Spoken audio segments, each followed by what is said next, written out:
إياك نستعين اهدنا الصراط المستقيم صراط الذين أنعمت عليهم غير المغضوب عليهم ولا الضالين. Amin. InsyaAllah untuk menambah baik lagi majlis kita pada pagi ini, marilah sama-sama kita berselawat ke atas Nabi sallallahu alaihi wasallam. Semoga dengan kita berselawat ke atas Nabi sallallahu alaihi wasallam, Allah Subhanahu wa taala menambah lagi keberkatan, keridaan, rahmat, dan lebih-lebih lagi kita mengharapkan Allah Subhanahu wa taala mengampuni segala dosa kita insya-Allah. Bismillahirrahmanirrahim. Allahumma salli ala sayyidina Muhammadin an-nabiyil ummi wa ala alihi wa sahbihi wa barik wa sallim. Allahumma salli ala sayyidina Muhammadin an-nabiyil ummi wa ala alihi wa sahbihi wa barik wa sallim. اللهم صل على سيدنا محمد النبي الأمي وعلى آله وصحبه وبارك وسلم.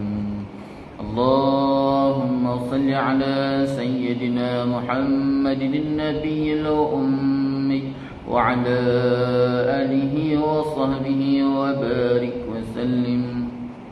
اللهم صل على سيدنا محمد النبي الأمي وعلى آله وصحبه وبارك وسلم.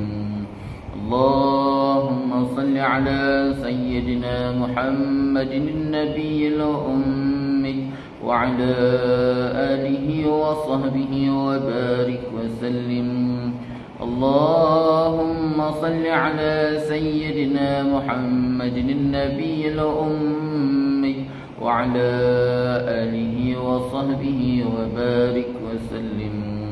اللهم صل على سيدنا محمد النبي الأمي وعلى آله وصحبه وبارك وسلم. اللهم صل على سيدنا محمد النبي الأمي وعلى آله وصحبه وبارك وسلم. اللهم صل على سيدنا محمد النبي الأمي وعلى آله وصحبه وبارك وسلم.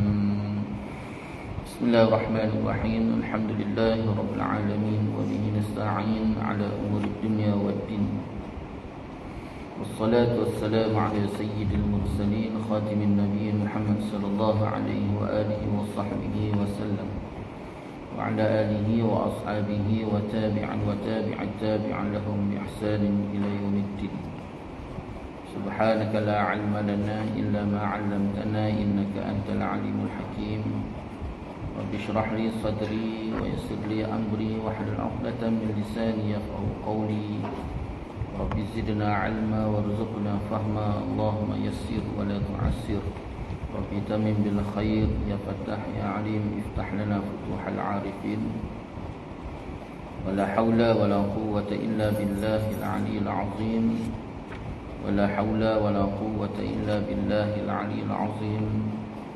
ولا حول ولا قوة إلا بالله العلي العظيم. أما بعد. قال الله تعالى في القرآن العظيم: أعوذ بالله من الشيطان الرجيم. بسم الله الرحمن الرحيم. لم نشرح لك صدرك ووضعنا عنك وزرك الذي أنقض ظهرك ورفعنا لك ذكرك فإن مع العسر يسرا إن مع العسر يسرا فإذا فرغت فانصب وإلى ربك فارغب. صدق الله العظيم. Alhamdulillah, pertama-tamanya marilah sama-sama kita merafakkan rasa syukur kita kehadiran Allah Subhanahu wa taala. Dengan keizinan Allah Subhanahu wa taala dapat sama-sama kita bertemu dan kita bersua pada pagi ini, dan sama-sama kita mengharapkan semoga pertemuan kita pada pagi ini Allah SWT penuhkan dengan keberkatan, keridaan, rahmat, dan lebih-lebih lagi kita mengharapkan Allah SWT mengampuni segala dosa kita insya-Allah. InsyaAllah kita akan sambung lagi bacaan kitab Penghayatan Sifat 20 yang telah dikarang oleh Tuan Guru Ustaz Ahmad Nafiri bin Matu Aziz. Masih lagi perbincangan kita berkisar pada sifat wajib bagi Allah Subhanahu Wa Taala, iaitu mukhalafatu ta'ala lil hawadis, bersalahan Allah Ta'ala daripada segala yang baharu. Ke surat 50. Betul. Ke surat 50. Sifat wajib bagi Allah Subhanahu Wa Taala, mukhalafatuhu ta'ala lil hawadis. Qala al-musannif rahimahullahu ta'ala wa nafa'ana wa iyyakum ajma'in.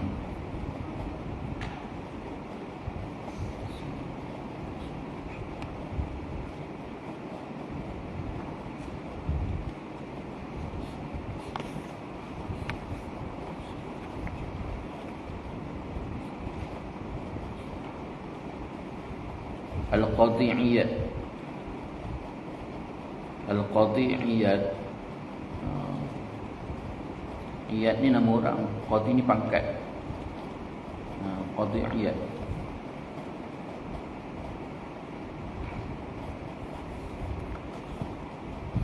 Melaporkan dalam kitab Tertib Al-Madarik daripada Sufyan Uyainah.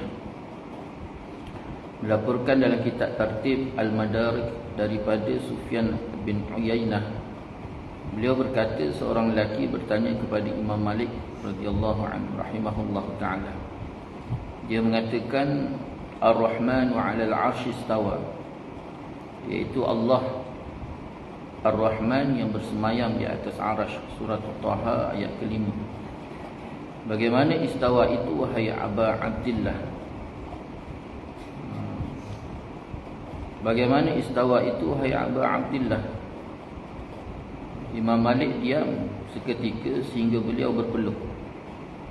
Beliau kemudiannya berkata, istawa kama wasafa nafsuhu wa la yuqalu anhu kaifun wa kaifun anhu marfu'un. Al-istawa itu adalah perkara yang diketahui, caranya tidak mampu difikirkan, iaitu marfu'. Bertanya tentang perkara itu adalah bid'ah dan beriman kepadanya wajib. Ini dia. Jadi dinukilkan peristiwa ni daripada Qadi'iyat. Melaporkan daripada kitab Tertib Al-Madarik daripada Sufyan bin Uyainah. Sufyan Uyainah ni yang menceritakan bahawa satu hari Imam Malik rahimahullahu ta'ala didatangi oleh seorang lelaki. Seorang lelaki itu dia tanya pada Imam Malik, Ar-Rahman 'alal 'arsy istawa. Ar-Rahman 'alal 'arsy istawa. Bermula Ar-Rahman ataupun Allah yang bersemayam di atas arasy. Jadi dia tanya, apa tanya dia? Pertanyaan dia, bagaimana istawa itu? Apa yang dikatakan istawa itu? Istawa itu dengan makna bersemayam kalau bahasa lughah.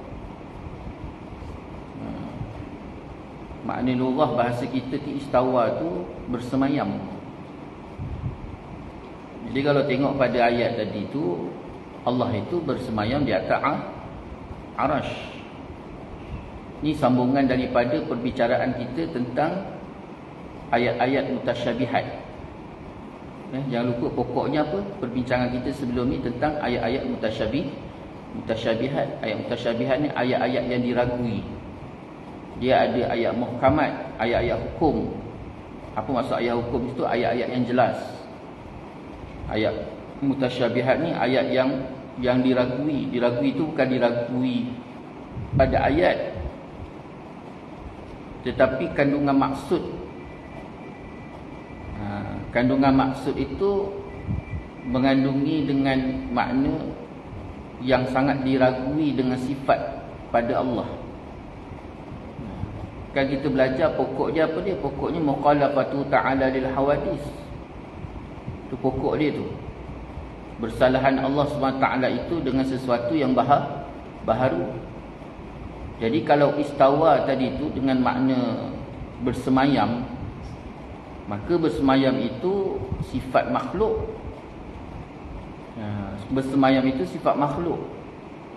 Jadi mana mungkin bersemayam itu ada pada Allah. Jadi sehingga akhirnya ayat itu termasuk dalam golongan ayat mutasyabihat. Jadi seorang lelaki itu dia datang pada Imam Malik radhiyallahu an.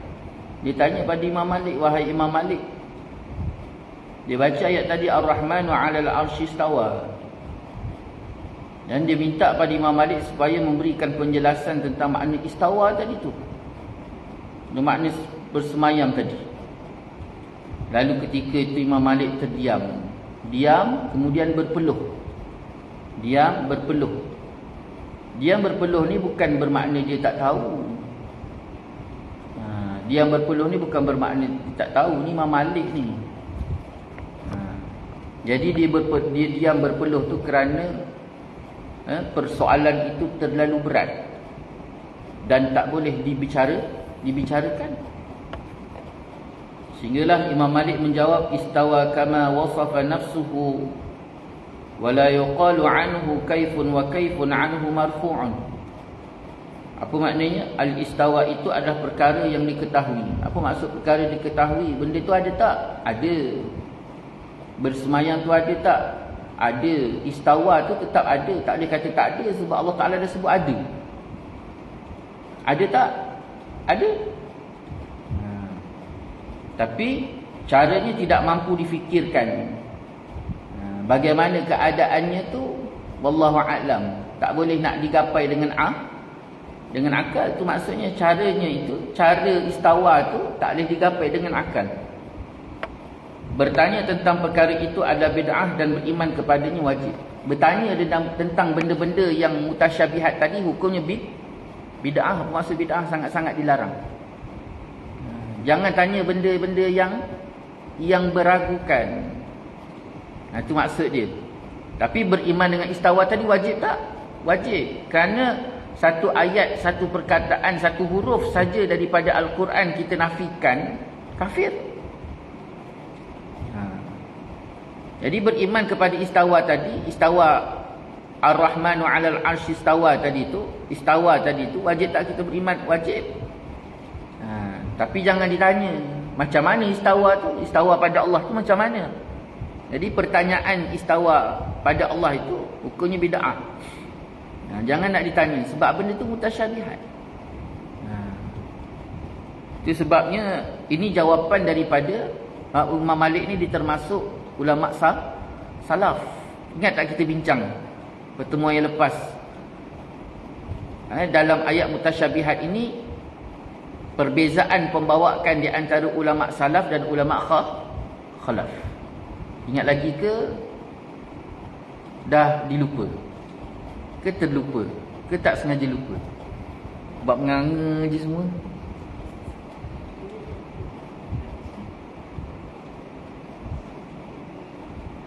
Apa yang dikatakan oleh ulama salaf tentang yang mutasyabihat?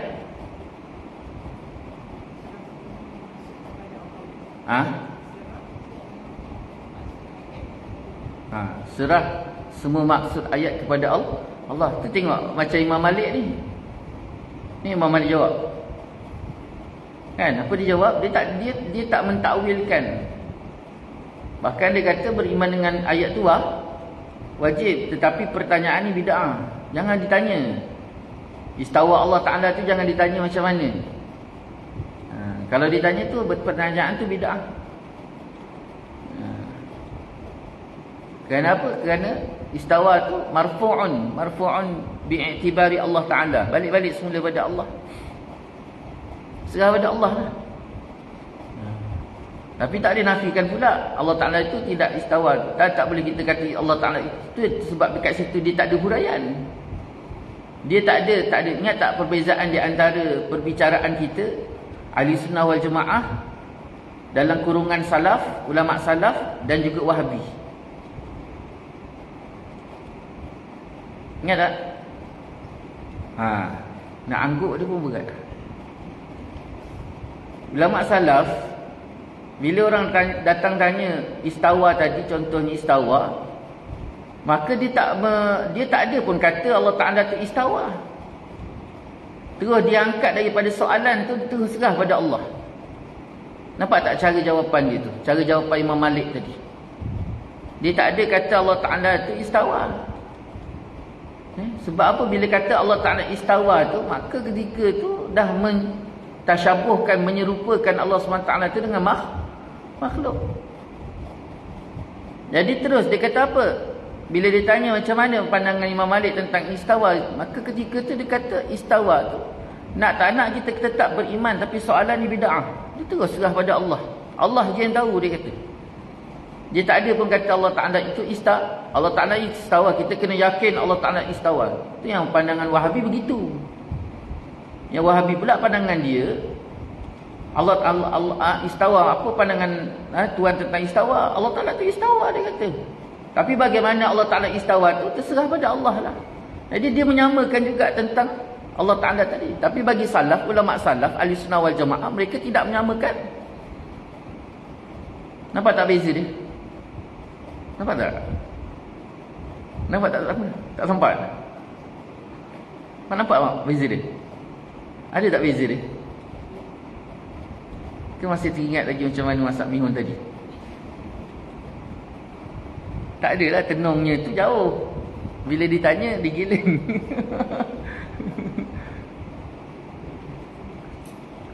Sebab semalam saya ada jemputan ceramah Maulid. Pakai meja kat bawah. Meja kat bawah. Jadi depan saya ni penuh lah ni. Penuh orang, rapat dengan meja. Rapat dengan meja Muslim ini. Jadi kita cerita Maulid. Saya tengok seorang hamba Allah sebelah kiri saya ni, dia tenung ke saya. Jadi sampaikan bila saya tanya dia masih tenung saya. Saya tegah dia, rupanya dia tenung saya tu rupanya tak tahu dia pergi mana. Tu saya tanya, faham ke tak? Bila saya tanya, faham ke tak? Sebab tenungnya jauh. Jadi sekali lagi perbezaan di antara salaf, Imam Malik, cara Imam Malik menjawab ini menggambarkan dia di antara ulama salaf. Dan kedudukannya pun 300 tahun awal Imam Malik ni di antara ulama fiqh awal. Dan dia generasi yang kedua ketiga kalau tak silap saya. Dia generasi kedua ataupun ketiga yang mengumpulkan hadis-hadis Nabi sallallahu alaihi wasallam dalam bab hukum. Dia orang awal. Jadi Imam Malik ni pernah didatangi oleh seorang lelaki, dia tanya tentang ayat Ar-Rahman 'alal 'arsy istawa tu. Itu yang dijawab tadi, dia kata apa? Istawa itu adalah perkara yang diketahui. Tahu tak? Ada, tahu. Tapi cara untuk memikirkan bagaimana istawa tu bukan akal kita. Maknanya dia kata marfu' kat situ, dia serah pada Allah. Lepas tu dihurai pula orang yang bertanya ni bid'ah. Tapi kita ni yang beriman dengan istawa tadi wajib, kerana istawa tu memang dah ditulis pada Quran. Dan saya tanya 4 ungkapan Imam Malik itu, ada tak Imam Malik kata, ya benar Allah Ta'ala istawa, tapi istawa pada Allah? Ada tak ungkapan Imam Malik macam tu? Ada tak ungkapan tu? Tengok tak ungkapan tu, ada tak Imam Malik kata Allah Ta'ala tu istawa? Ada tak? Tak ada. Jadi dia cuma bahas istawa tu, dia sendiri dia cakap bahas istawa, dan istawa tu diserah pada Allah. Dan dia tak mengaitkan langsung, itu dah ayat dia. Dia tak mengaitkan langsung Allah Ta'ala itu dengan istawa. Bersemayam tu. Jadi dia cuma bahas betul-betul istawa dan serah istawa tu pada Allah. Berbeza dengan Wahabi. Wahabi bila ditanya Ar-Rahman wa'asyar, ya Allah Ta'ala itu bersemayam. Itu jawapan mereka, Allah Ta'ala itu bersemayam. Tetapi bersemayam Allah itu sebagaimana Allah. Tak. Awal-awal bila dia kata Allah Ta'ala bersemayam tu pun dah salah dah. Salah pada ahli sunnah wal jamaah. Kerana sifat semayam itu makhluk. Bila sebut dia bersemayam, sifat bersemayam itu makhluk. Jadi dalam ahli sunnah wal jamaah ni pula ada ulama salaf, ada ulama khalaf. Bagi ulama salaf dia menjawab sebagaimana Imam Malik. Yang mana dia pegang ayat tadi, istawa tadi, dia pegang dan diserah makna terus pada Allah. Dan dia tak mengaitkan langsung Allah itu dengan istawa tadi. Tetapi bagi ulama khalaf, ulama yang terkemudian, mereka menggunakan istilah takwil. Itu yang buka muka surat Muka surat 47. Tengok muka surat 47. Dekat sini dengan satu dalil, dua keadaan, satu dalil, dua pegangan. Pada dalil yang sama dipegang oleh ulama khalaf, pada dalil yang sama juga dipegang oleh ulama salaf. Ingat tak lagi kita bincang ni? Dikerut lagi dahi. Masya-Allah, masya-Allah, masya-Allah, betul, masya-Allah. Wa ma ya'lamu ta'wilahu illallah warasikhuna fil 'ilmi yaquluna amanna bih. Bermula tidak ada yang mengetahui takwilnya melainkan Allah, dan bermula orang-orang yang mendalamkan ilmunya berkata kami beriman kepadanya. Jadi bermula takwil itu hanya Allah je tahu.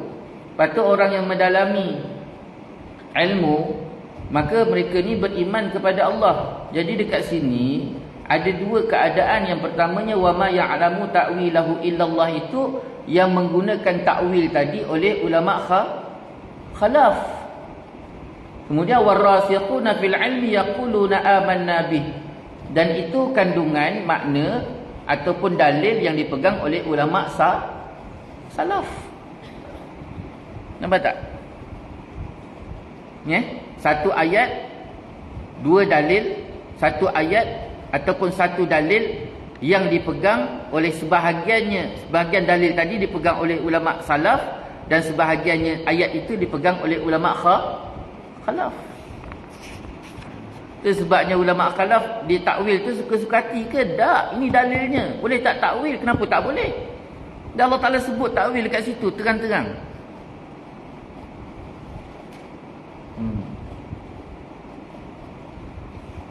Di situ disebut tentang takwil. Ini datangkan contoh. Sambung balik muka surat 50. Jika dihulurkan seutas tali daripada langit ke bumi, seterusnya melintasi 7 lapis langit dan bumi serta seluruh alam semesta, di manakah hujung tali itu akan ditemui? Ni apa panggil?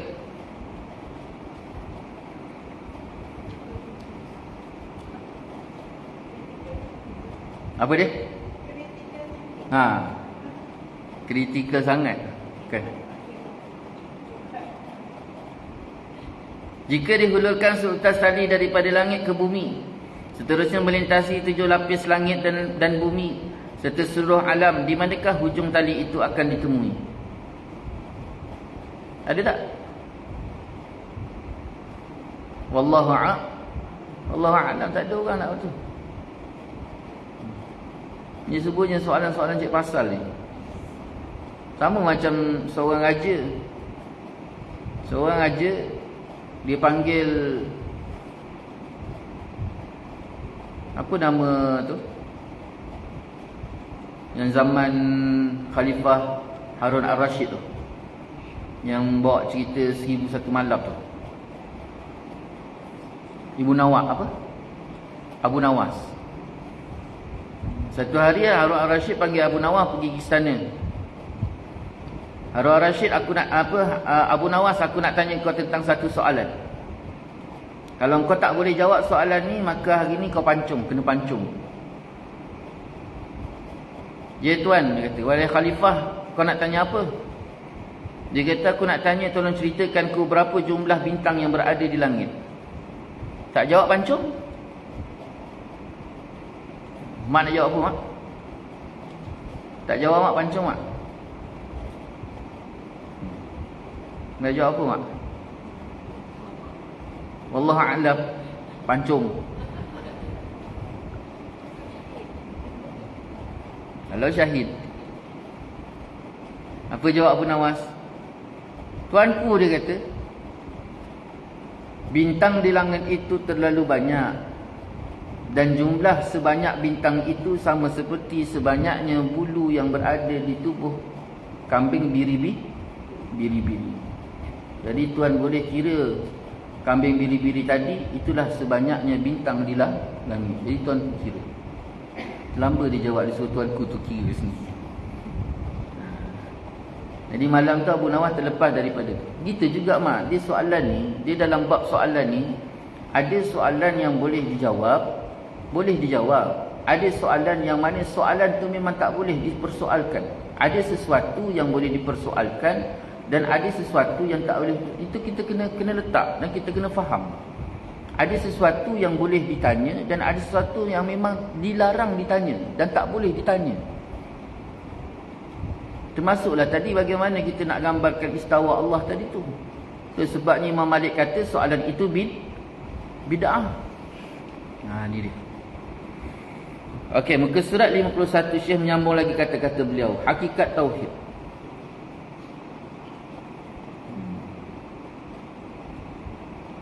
Kat sini ada 4.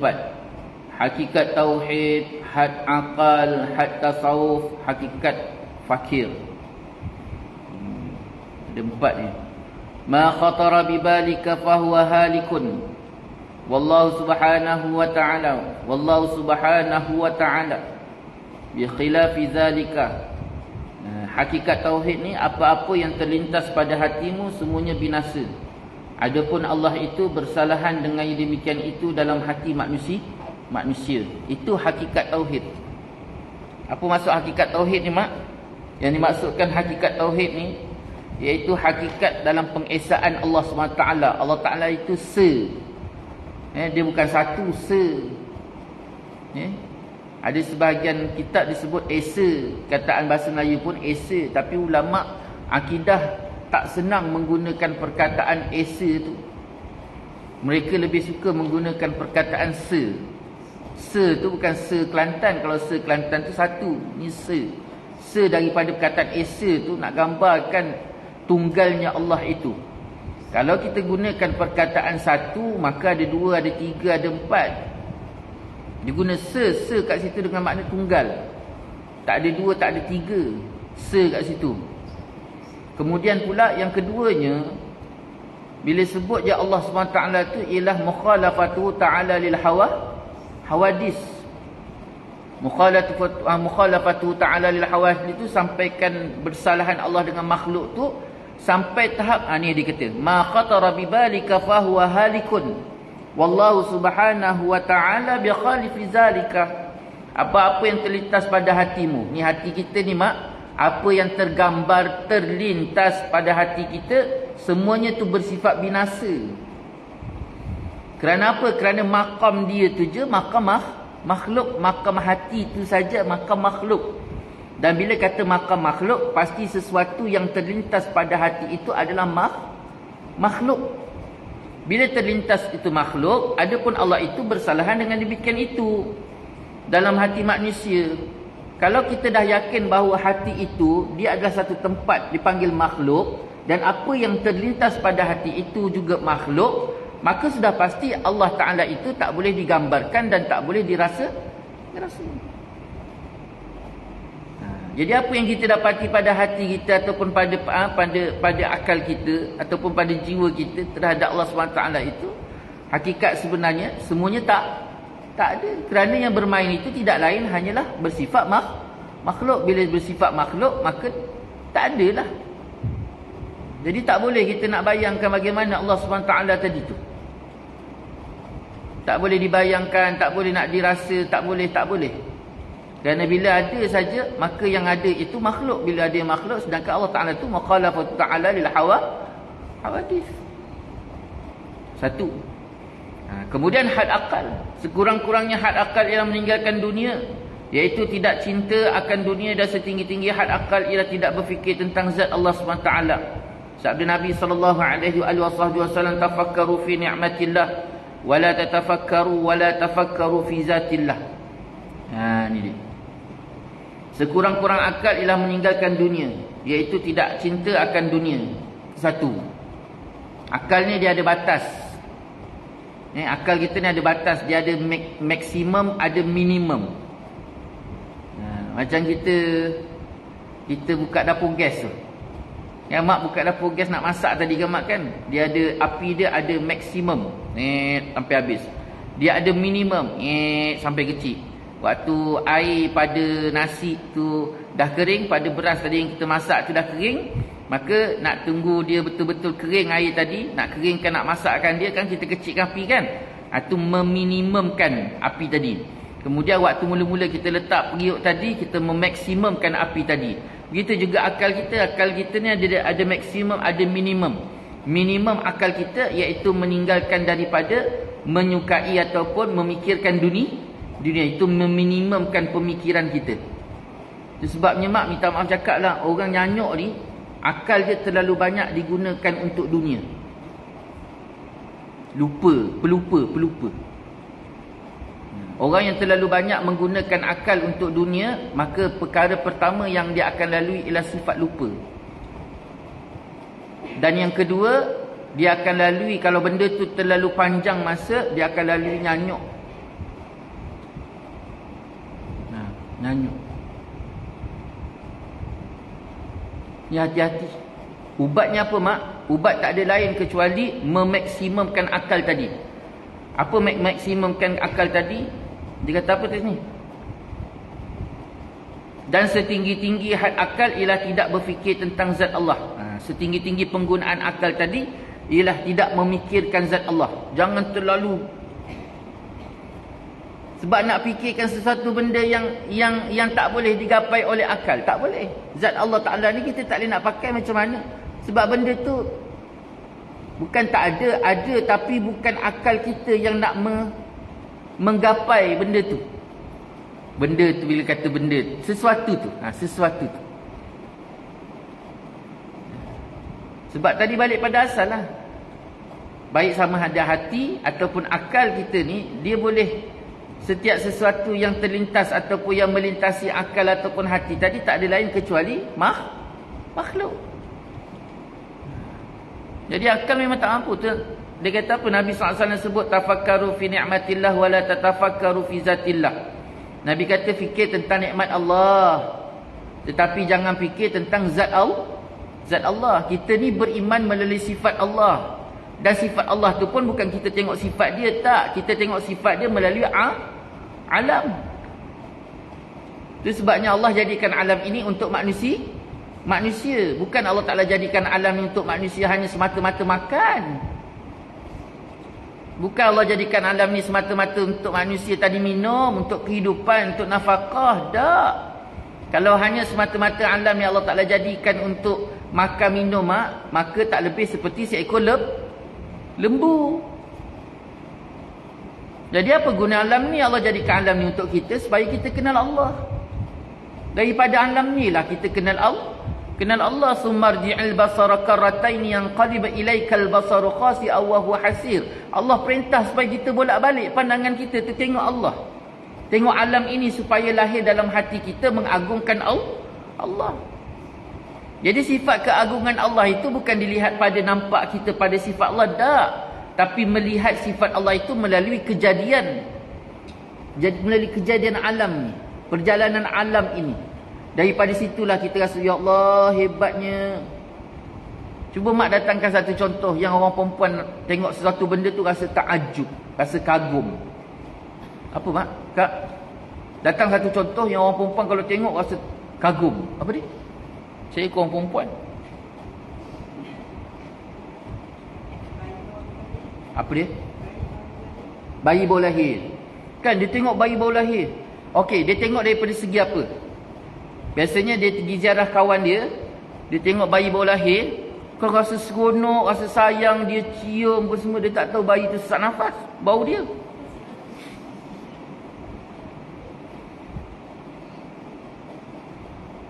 Jadi apa yang kita tengok bila tengok bayi mak? Yang pertama sekali kita tengok muka dia. Lepas tu persoalan apa yang bangkit? Apa persoalan yang akan bangkit? Dia ni ikut muka siapa? Comelnya. Bayi tu pula mak putih-putih merah. Tengok bapak gelap. Tengok mak terang sikit, tapi terang sikit daripada bapak. Anak putih. Kan? Dia akan tengok siapa mak bapak tadi balik. Anak tu comel, ya Allah, merah, matanya bulat besar, hidungnya tercatuk, bibirnya tebal, pipinya montok. Kan, sekali tengok mak macam tak cukup makan, tengok ayah pula macam tak apa nak siap. Anak ni ikut siapa? Tapi kalau kawan-kawan yang datang, dia tak berani cakap macam tu. Tapi yang biasa cakap datang, biasa yang berani cakap macam tu mak dia je, mak mentua ataupun mak dia kan. Aku tengok cucu aku ni, ya Allah, dia kata comelnya.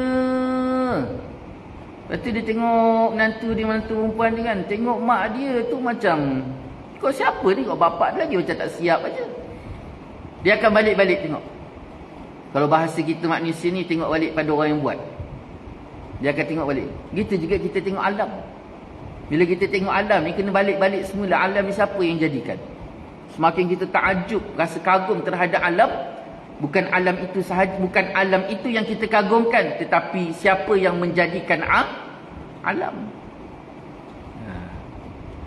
Itu sebabnya tafakkaru ni'matillah wa la tatafakkaru fi zatillah. Fikirlah akan nikmat Allah, Nabi kata, dan jangan fikir tentang zat Allah. Jadi tentang masalah akal tadi tu pula, macam mana kita boleh terlalu memikirkan hal dunia tadi? Terlalu memikirkan hal dunia, kita akan berhadapan dengan permasalahan lupa. Dan kalau katalah terlalu berat, maka dia akan berhadapan dengan masalahnya nyanyuk. Ubatnya apa, mak? Ubatnya tak ada lain kecuali menaturalkan semula, memberi makan dan menaturalkan akal tadi dengan membaca Al-Quran. Saya sebulan 2 kali 3 kali saya pergi ke kuliah, ada kelas dekat satu rumah warga emas. Satu rumah warga emas ni. Ada satu makcik ni umur dia 70 lebih. Satu makcik ni umur dia 70 lebih. Dia boleh datang pejabat 2-3 kali. Dia tanya bilik dia kat mana. 2-3 kali dia datang pejabat.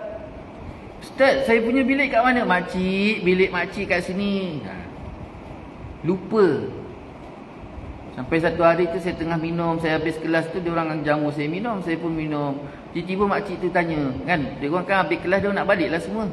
Makcik tu datang, saya ni dah sarapan pagi belum katakan, ni dah tengah hari ni, nak makan tengah hari, saya dah makan tengah hari ke belum?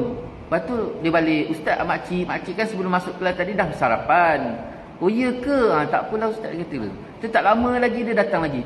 Ustaz, bilik saya kat mana Dia kata, dah Ustaz tu bawa makcik, bilik makcik kat sana kan. Kali tahu tak siapa dia? Makcik tu bekas juru audit negara.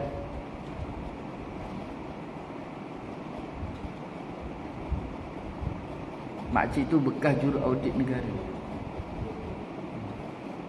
Faham nampak dia punya kerja keras dia. Lagi orang perempuan, dia tak macam orang lelaki. Itu sebabnya bab pelupa ni lebih banyak orang perempuan dibanding orang lelaki. Sebab orang perempuan dia guna tak kalau belajar, macam contoh belajar kan. Lelaki tu nak belajar, simple je. Jarang dapat anugerah dekan. Perempuan aja semua perempuan. Yang kata tu sekarang pula masuk universiti pada zaman saya kan, zaman saya belajar. Yang ramai kat universiti pun orang perempuan je, orang lelaki tak ada. Yang bawa grad pun perempuan 2-3 orang, yang lain semua lelaki. Yang ni biasa-biasa ni kan, yang hebat-hebat duduk dekat agensi kerajaan pun yang banyak yang hebat-hebat tu semuanya pengarah-pengarah. Dah habis-habis pengarah agama tu pun orang perempuan, dah tak ada orang lelaki dah jadi pengarah agama tu. Cuba bayangkan hebat tak Allah.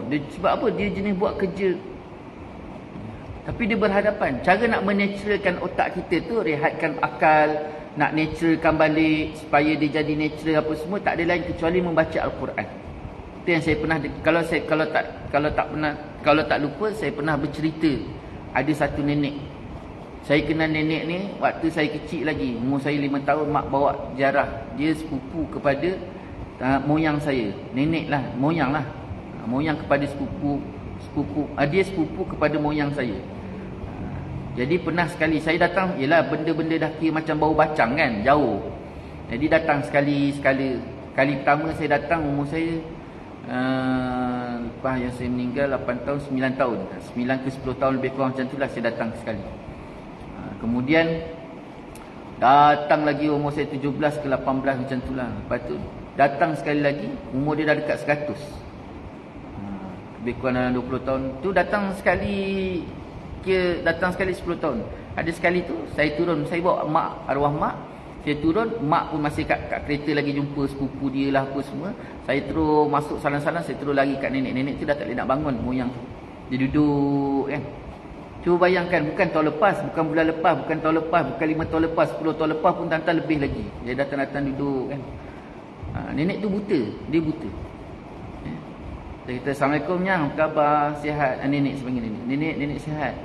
Sihat, Alhamdulillah. Kau bila sampai dah?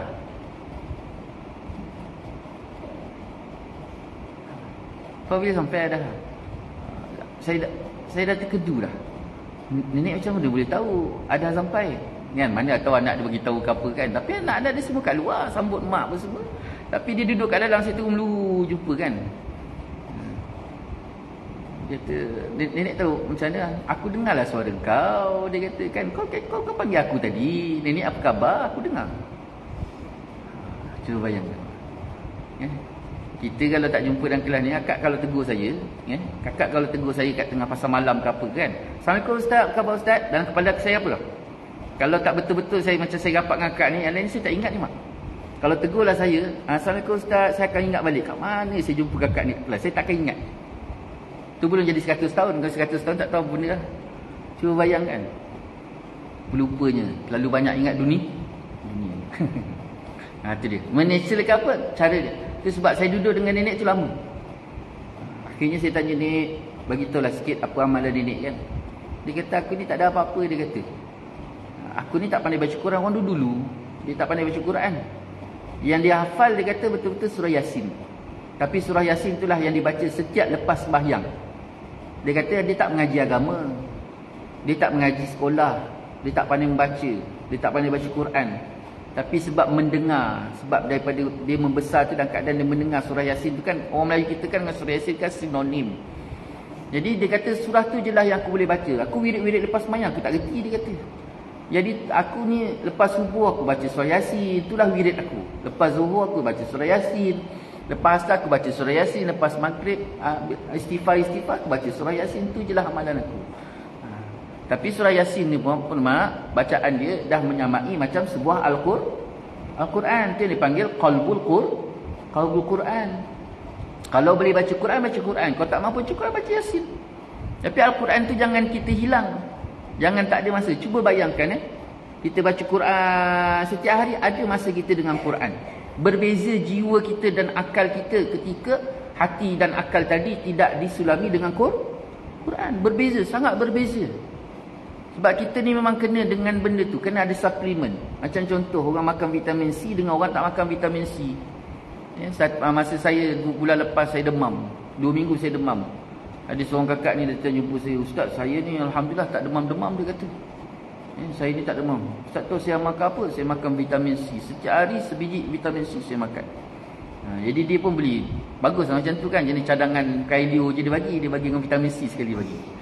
Seronok lah makan. Baguslah macam tu mak kan. Sebab saya ni biasa banyak orang bagi saya Leo. Kan, dia suka bagi orang. Cadang tu, cadang ni, semua dia cadangnya. Bagilah sekali. Lepas tu tiba masa lepas je saya bayar, Alhamdulillah saya dengar kakak tu pula demam.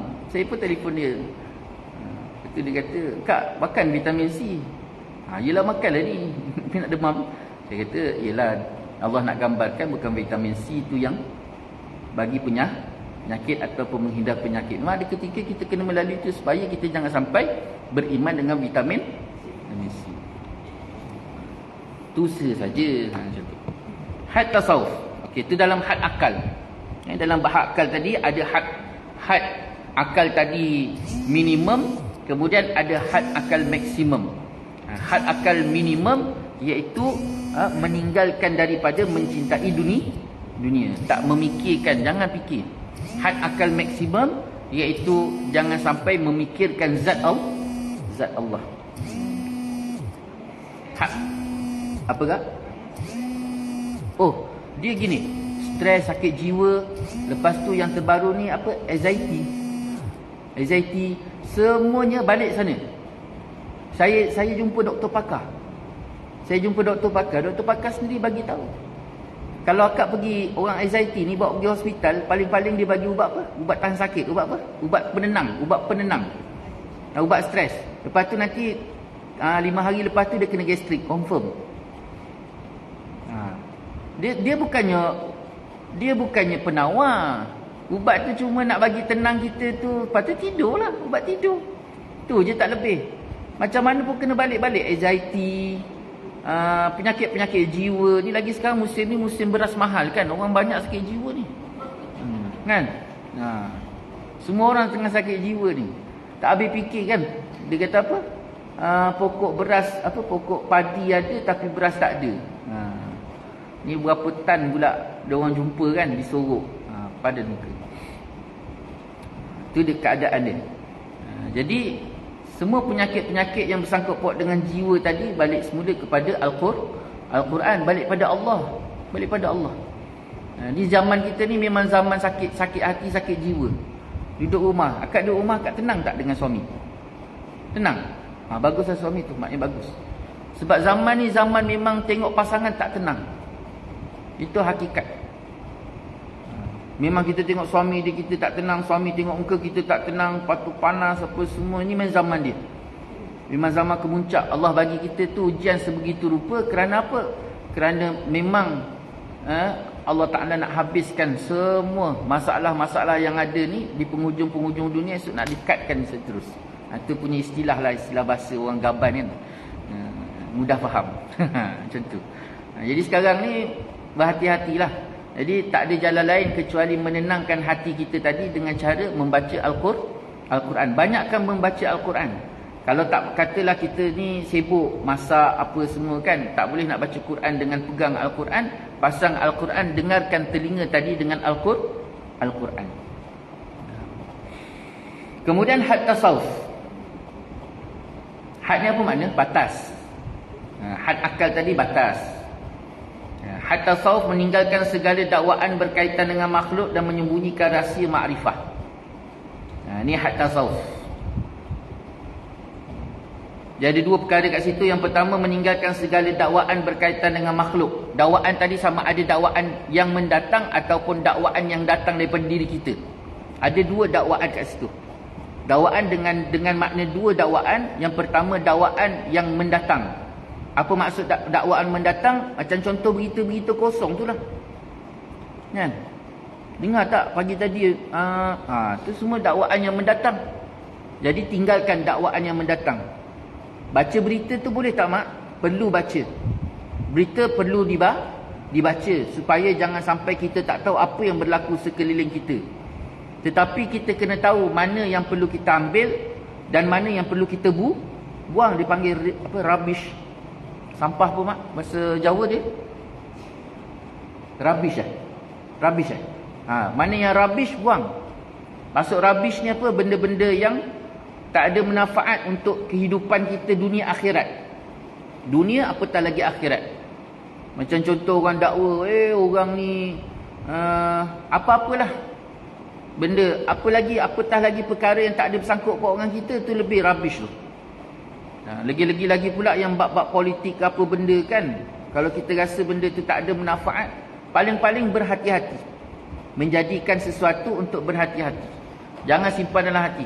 Yang kita jadi gila sekarang ni sebab Qurannya baca kurang. Banyak pula baca benda-benda rubbish tu. Tu yang jadi tak betul tu. Tu sebab tengok tak percaya tengok orang yang mengulas benda-benda rubbish ni, tengok cara dia mengulas. Macam penuh dengan emosi. Betul tak? Sebab apa? Sebab benda tu rubbish. Membuatkan rubbish pada jiwa dia, akhirnya dia mengulas pun macam orang tak siuman. Tengok pengulas-pengulas politik contohnya. Politik tu tak salah, dia bukan rubbish. Tapi yang membuatkan rubbish tu bukannya politik tadi, ialah orang-orang rubbish tadi. Ustaz juga perkataan rubbish kan? Jadi kena tahu benda mana yang manfaat. Lepas tu berita-berita lain tu kena cakna juga. Macam beras naik ni mak. Ni rubbish ke tak? Rubbish ke tak? Rubbish ke tak beras naik? Tengoklah tu. Isu dia beras naik. Tapi yang keliling-keliling dia tadi kena tahu juga. Janganlah mak tak ambil tahu sebab mak paling dekat dengan beras. Kalau mak tak ambil tahu, pening kepala abah. Kan? Yang pening kepala abah. Jadi kena tahulah, kena tahu mana yang perlu diambil, mana perlu dibuang. Yang kedua pula iaitu dakwaan yang daripada diri kita sendiri. Ini termasuk dakwaan daripada, maksud dakwaan ni sangkaan kita kepada benda luar. Itu kena buang tu. Sangkaan-sangkaan yang tu kena buang, semuanya kena buang. Kan sangkaan terhadap dia, sangkaan tak ada benda lain ni. Pertama sekali sangkaan pada orang yang paling dekat. Siapa? Pasangan kita, suami. Lepas tu sangkaan pada anak-anak. Dia sangkaan ni dengan berhati-hati berbeza tu kena tahu tu perbezaan di antara sangkaan dengan berhati-hati. Dia yang haram sekarang ni sangkaan tadi tu, dakwaan yang datang daripada hati kita, mendakwa orang ni macam ni, orang ni macam ni, orang ni gini, orang ni begini-gini. Dia tengok pula berita. Baik-baik mak, lagi-lagi waktu kita tengok berita tu kan, berita tu bila keluar berita satu, jangan terlalu cepat. Lagi-lagi bab tu, saya baca, saya lalukan. Saya baca, saya lalukan. Ni tentang isu apa ni? Ustaz Abid Liu dengan Caprice tu. Sekarang ni tengah panas kan? Jangan baca mak. Kita tak tahu siapa betul, siapa salah, jadi dibuang-buang benda tu. Kena tahu, kena buang, kena tahu. Itu contoh. Saya memang ada masa saya baca berita. Saya akan baca. Sebab kalau saya tak ambil tahu langsung, tak boleh juga. Jadi kita tak tahu apa masalah masyarakat. Dan kita bukan tengok satu angle berita tadi, kepelbagaian angle, utamanya untuk diri kita juga, untuk baiki hati kita apa semua. Jadi mana-mana yang rubbish tu buang. Okey, itu yang pertama, meninggalkan segala dakwaan berkaitan dengan makhluk, tak kira apa sekalipun tadi. Satu. Yang kedua, menyembunyikan rahsia makrifah. Apa maksud menyembunyikan rahsia makrifah? Iaitu apa yang kita dapat rasa di antara kita dengan Allah, itu disembunyikan, jangan ditonjol-tonjolkan. Datang kawan, contoh, datang kawan, dia bercakap dia sakit, dah lama sakit, dah macam-macam ubat. Kalau kita bercakap bila nak mengulas sesuatu perkara, jangan bercakap pada angle kita. Kita kena raikan angle dia. Kerana manusia ni ada tahap masing-masing. Cuma ada benda yang salah, kita perbaiki. Tapi jangan membuat ulasan pada angle kita. Macam contoh, katalah kita ni memang orang hakikat. Contoh, kita ni orang hakikat. Dia ni dah tak makan ubat, yakin bahawa yang mengubati tu Allah, bukan lagi ubat. Datang kawan kita sakit, dia bagi tahu kan, kita pun cakap, oh jangan apa ni, buat apa nak bergantung dengan ubat, ubat bukan yang menyembuhkan apa semua. Jadi dia secara tak langsung, pertama sekali iaitu dia mengulas pada tempat yang salah.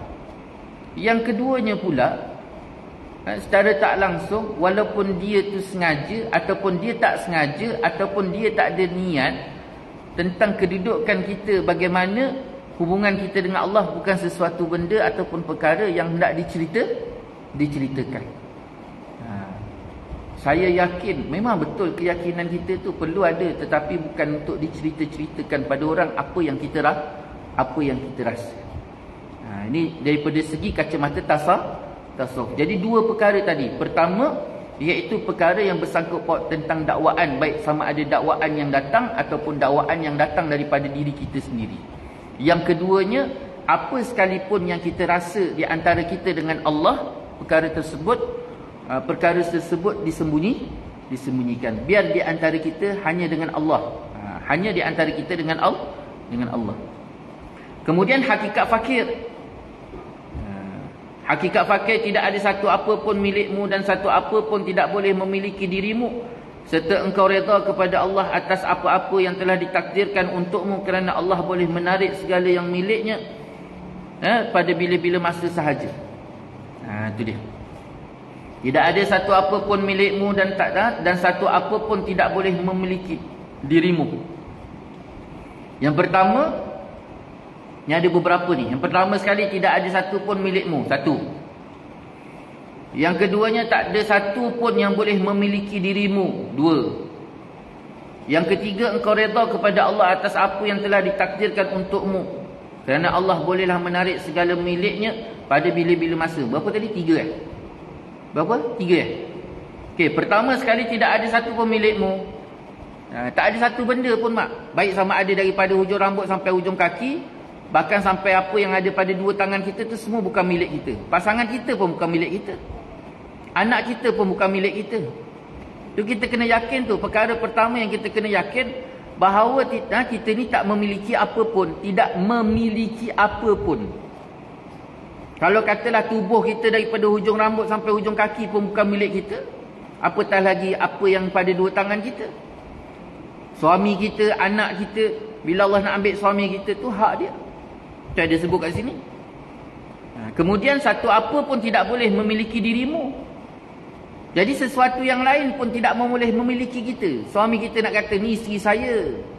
Dia bercakap dalam angle kemanusiaan. Boleh tak? Boleh, tak ada masalah. Tu betul. Suami dia kena colek, dia kena pergi cari. Jangan suami, isteri kena colek, dia buat tak tahu. Kenapa? Itu bukan milik saya. Salah. Ini bercakap daripada segi iman. Yang tadi isteri dia kena colek tu daripada segi kacamata syariat. Tu banyak angle tu. Ni balik kan, suami dia hilang 3 hari tak balik. Kak, dengar kata abang tak balik-balik. Ya ustaz, dah buat report polis. Tak ada. Kenapa tak buat report polis? Suami tu bukan milik saya ustaz. Jadi tak apalah, dia nak hilang lah. Jadi akak tu jangan bawa pergi balai polis. Bawa pergi ni, hospital sikit jiwa. Tu dia. Yang kedua, tidak ada istilah memiliki. Saya ni milik awak, awak tu milik saya, tak ada. Yang ketiga pula, kita kena redha apa yang Allah Ta'ala takdirkan ke atas kita. Bagaimana cara keadaan. Tapi dalam bab takdir ni mak, ulama sebut secara jelas, ada takdir yang perlu diusaha, ada takdir yang tidak perlu kepada usaha. Tapi macam mana pun dimulai dengan usaha, dan seringnya selebihnya serahkan pada Allah. Kalau jadi atas usaha kita, maknanya Allah Ta'ala izinkan, tetapi bukan sebab usaha. Usaha tu kena yakin. Tapi kalau tak diusahakan pun, kalau Allah Ta'ala nak bagi, boleh tak? Boleh, tak ada masalah. Jadi dalam bab takdir tadi pun, nak tak nak kena usaha. Sebab ni Imam Ghazali dalam bab takdir ni dia sebut apa? Orang yang berusaha lalu dia bergantung pada usahanya, orang ini sombong. Orang yang tidak berusaha dan hanya menyerahkan semata-mata pada takdir, orang ini malas. Orang yang tidak berusaha dan menyerahkan semata-mata pada takdir, orang ini malas. Macam akak nak keluar tadi lah. Nak keluar tadi, tanya kat suami, bang, abang nak makan apa? Abang nak makan tengah hari, nak makan apa? Lepas tu abang pun kata, oh kalau dapat makan asam pedas tengah hari ni pun sedap juga. Kan? Okey, tak ada hal, boleh. Kali mak pun pergi, abang kakak tadi pun pergi ngaji, balik ngaji dia balik dia duduk kat sofa. Kan bawa balik ngaji akidah. Kan? Bawa balik ngaji akidah, dia duduk kat sofa. Abang tadi pula bila kakak pergi kelas, dia pun keluar juga. Pergi siapkan urusan dia. Sampailah pukul 1 tu, dia pun balik dia dah berangan lah makan asam pedas. Rupanya akak sandar dekat sofa. Yang mana asam pedas ni? Awak kata tadi tanya saya nak makan apa, saya kata asam pedas, mana asam pedasnya? Itulah bang, saya pun tengah menunggu-nunggu juga ikut takdir Allah, ada ke tak asam pedas tadi. Jadi orang ni orang malas. Tak malas lah. Kalau dia pergi beli, dia mesti sehabis usaha. Contoh macam ni, abang kata nak makan asam pedas, akak pun pergi tengok ikan tak ada. Dia pun keluar pergi pasar, pergi cari ikan. Rupanya ikan kepala merah tu tak ada. Lepas tu dia pula pergi, habis-habis dia pergi kedai mamak, tak ada asam pedas juga. Dia pusing, dah habis dah 2-3 kedai cari, dah tak ada juga. Maknanya memang takdir hari tu tidak ada asam pedas. Ini pergi kedai tak ada, apa tak ada, dia suruh asam pedas tu tergolek-golek datang ke rumah. Mana ada. Tapi kalau Allah Ta'ala nak bagi, boleh tak? Boleh, tak ada masalah. Tengah duduk kan, tergerak-gerak nak masak kan. Malasnya, ya Allah, penat dah lah hari dia panas. Malasnya kan, kata. Tengok jam makin lama makin cepat. Makin lama makin cepat. Ya Allah, malasnya. Tiba-tiba, ting-tong. Kalau dia tengok, lihat, apa khabar, lama tak nampak kau, kenapa, apa hal kau? Kan? Kau Melaka. Celaka kau, dia kata kan. Lah habau. Semua ada. Betul lah sekali terus. Tak ada ni aku nampak rumah kau teringatkan kau lama tak tanya khabar kau. Ni kawan-kawan chatting dulu. Zaman-zaman main tenis dulu kan. Jadi aku teringatkan kau ni, dia kata pagi ni aku masak kepala ikan ni aku hantar, dia kata. Kepala ikan apa? Sekali buka-buka sampai dah kepala merah. Wah, rasa macam nak melompat lagi tu. Masya Allah. Padahal tadi tengah malas. Sekali mak dia nak masuk pintu, dia tandungnya kayak apa ni?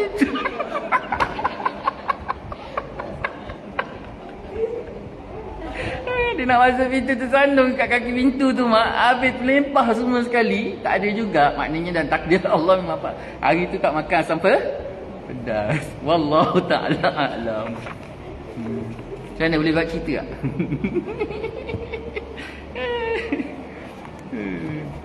Kita berhenti kat situ mak. Wallahu ta'ala a'lam. Jadi itulah sikit semuanya yang dapat kita kongsi bersama pada pagi ni. Banyak-banyak kita berdoa pada Allah supaya Allah Ta'ala berikan kita kefahaman yang baik, berikan kita kekuatan, kelapangan jalan untuk senantiasa kita duduk ketaatan, pengabdian kepada Allah. Ada yang tanya? Tanya apa?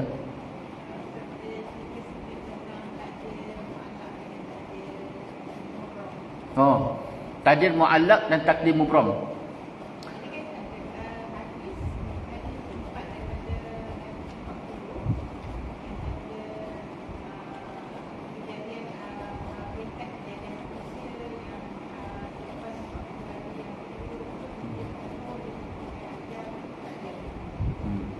Dia takdir mu'allaq dan takdir mubram. Takdir okey gini. Pertama sekali takdir mubram. Takdir mubram ni ialah takdir yang memang tetap. Takdir mubram adalah takdir yang tetap dan takkan berubah. Yang kedua, takdir mu'allaq ialah takdir yang berubah. Okey. Dan ada ulama akidah mendefinisikan dua takdir ini. Mereka meletakkan memang itulah takdirnya. Maksudnya takdir mubram ni ialah takdir yang tetap dan takdir mu'allaq ni ialah takdir yang berubah-ubah. Ada ulama akidah yang membicarakan tentang takdir mubram dan takdir mu'allaq ni ialah takdir mu'allaq ni ialah takdir yang ditulis oleh malaikat di Lauhul Mahfuz. Bukan di Lauhul Mahfuz, di langit dunia. Takdir mu'allaq ni ialah takdir yang ditulis oleh para malaikat di langit dunia. Allah perintah mereka menulis di situ. Itu takdir mu'allaq. Takdir mubram ialah takdir yang ditulis oleh Allah SWT di azali. Samalah tu. Pada azali di Lauhul Mahfuz. Azali lah, azali sebelum ada makhluk. Kan ditulis kata di antara awal Allah Ta'ala tulis qada. Allah Ta'ala tulis qada. Tulis qada di Lauhul Mahfuz. Di azali tu waktu tu makhluk tak ada lagi. Yang pertama Allah Ta'ala tulis apa kejadian, masa apa semua, termasuk setiap perincian, setiap tu semuanya Allah Ta'ala tulis secara terperinci. Itu dipanggil takdir mubram. Dan takdir mubram ni takkan berubah. Okay? Kemudian pelaksanaan takdir ini para malaikat melaksanakan mengikut pada takdir mu'allaq. Tetapi bila ke mana takdir mu'allaq tadi tidak bertepatan dengan takdir mubram, maka dia akan terlaksana mengikut takdir mubram. Malaikat akan melaksanakan takdir mengikut takdir mu'allaq. Tetapi bila ke mana takdir mu'allaq yang ditulis oleh malaikat tadi bercanggah dengan takdir mubram, maka takdir mubram itu didahulukan. Contoh, dalam takdir mu'allaq, orang tadi mati dia umur 70. 70. Lalu kan Nabi SAW sebut, ni contoh Nabi contoh Nabi kata apa? Orang yang bersedekah tu salah satu daripada memanjangkan usia. Jadi lelaki ni sepatut pada takdir mu'allaq tadi dia mati tahun umur dia 70. Tapi dia jenis orang suka bersedekah. Jadi akhirnya waktu umur 70 tadi, malaikat nak ambil ajal dia tadi, tiba-tiba benda tu dah tak bertepatan dan tengok balik kepada takdir mubram, maknanya dia mati umur 80.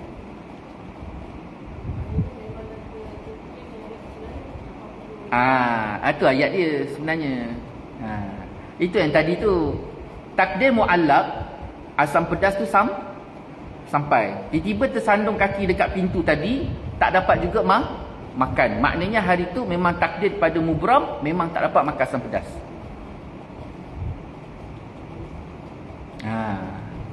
Jadi nampak? Tak ada rezeki. Dia punya istilah macam tu lah. Kita dah usaha dah, sehabis-habis usaha dah. Tengok pada takdir mu'allaq, benda tu ada. Sekali sampai masa tak ada. Jadi maknanya takdir mubram memang kata tak ada. Sebab takdir mubram ni ialah takdir yang memang takkan berubah dah.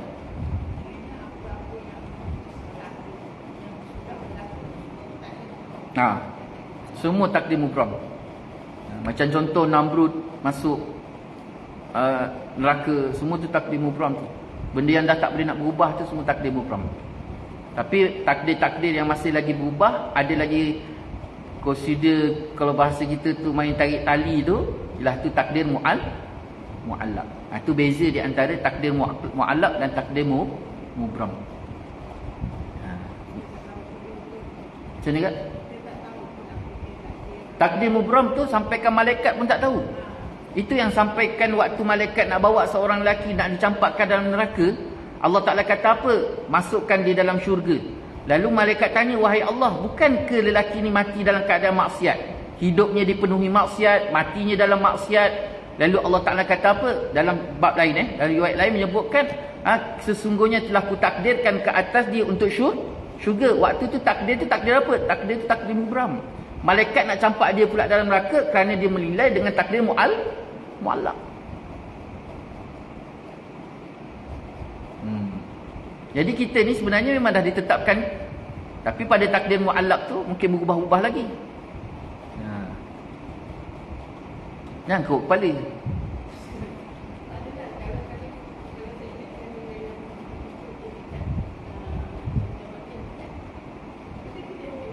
Dah. Jabariyah ni langsung. Okey. Jabariyah ni dia sekejap. Jabariyah ni dia punya apa panggil?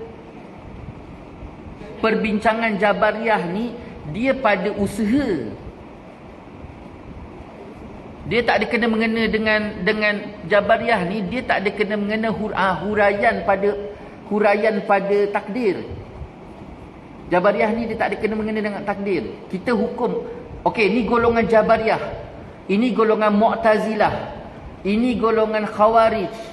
Nama-nama tu semua ialah hukum atas satu golongan atas pegangan dia, atas pegangan iktikad dia. Dan benda tu tak ada kena mengena langsung dengan takdir tadi.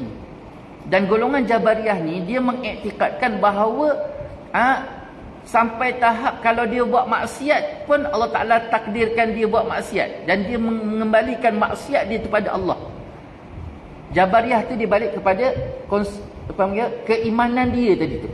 Jabariyah, Mu'tazilah, Ahli Sunnah wal Jamaah, itu semuanya kumpulan-kumpulan yang dicop atas seseorang tu. Seseorang itu dia tak ada kena mengena langsung, maksudnya tak ada kena mengena dengan huraian-huraian di atas tadi tu, pada dia tadi.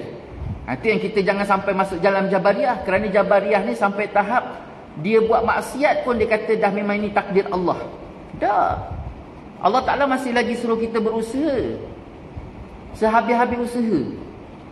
Ini tak awak pergi karaoke, betul Allah Ta'ala, awak boleh kata Allah Ta'ala dah tetapkan awak pergi karaoke, betul sampai kena masuk neraka. Memanglah Allah Ta'ala tetapkan kita ke neraka ke syurga, tetapi Allah Ta'ala turuh kita sehabis-habis usaha. Jadi Jabariyah ni dia balik-balik pada dia punya akidah tadi. Jabariyah, Ahli Sunnah wal Jamaah, Mu'tazilah, satu lagi apa lawan Jabariyah tu dia panggil apa? Qadariyah. Qadariyah ni orang yang semua usaha dia.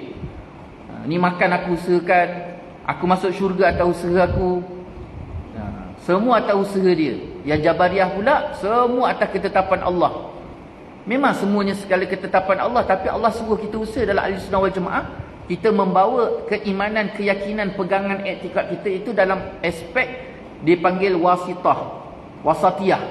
Wasatiyah ni iaitu dalam keadaan memang kita yakin semua ketetapan Allah, tetapi bila sampai sesuatu maksiat, maka kita beradab dengan Allah dan kita menyebutkan bahawa maksiat yang kita lakukan itu atas kelemahan kesalahan kita.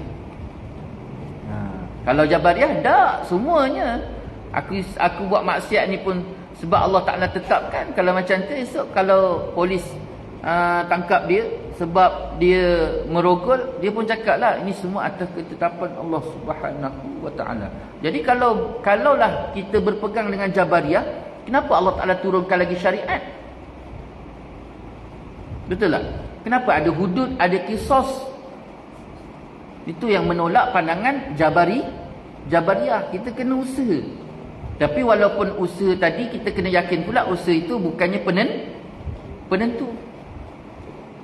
Jadi benda ni sangat sangat halus dan sangat unik. Memang benda tu kena disentiasa dimainkan.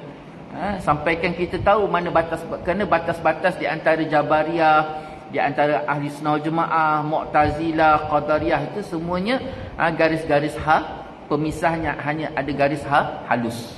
Itu yang pentingnya Kadang-kadang kita rasa macam kita ni sufi. Kan sufi sangat kan. Ahli hakikat. Rupanya dia dah masuk Jabariyah. Jadi berhati-hati. Wallahu ta'ala. Jadi itulah sikit sebanyak dapat kita kongsi bersama. Pada pagi ini banyak-banyak kita berdoa kepada Allah supaya Allah Ta'ala berikan kita kefahaman yang baik, pasangan kita kefahaman yang baik, anak keturunan kita sebaik-baik kita di dunia, baik di akhirat. Duduk keadaan Allah redha, Allah Ta'ala sayangi kita insya-Allah, redha kita insya-Allah. Wallahu ta'ala ala, yang baik daripada Allah, yang tidak baik itu daripada manusia. Semua maaf di atas segala salah kata, salah bicara.